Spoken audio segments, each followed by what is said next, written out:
trans and gay people have been associated with a deadly disease called HIV/AIDS, as if they created the disease.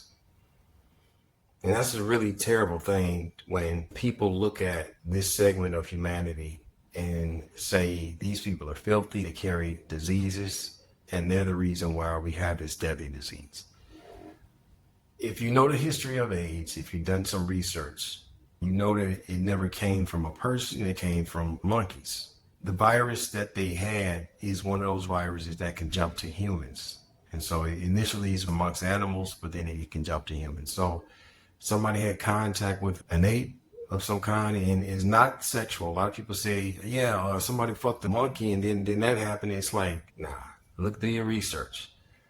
But that is the root of it. And then it came into America and different places around the world.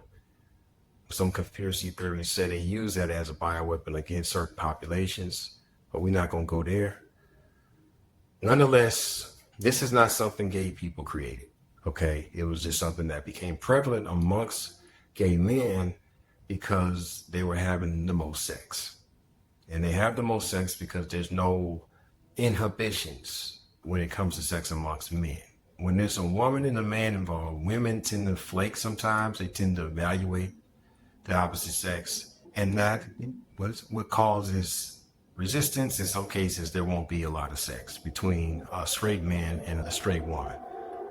But when it's two gay men, because they're both men, they're just going at it. Now, I know this because I watched several different testimonials of ex-gay men on a program called CBN, the Christian Broadcast Network. And somehow, supposedly, they got delivered. But anyway, one guy was saying he was having sex with 9 different dudes a day. Different dudes. You know, going into bathhouses. He was on the beach. He said he was having sex. So what beaches you going to? Ain't that like public? But nonetheless, he was out there doing his thing. So if somebody got something and they're not wearing protection, that will definitely spread it. And so now, because they had it first, initially it wasn't called AIDS, it was called GRID, which is gay-related immune deficiency.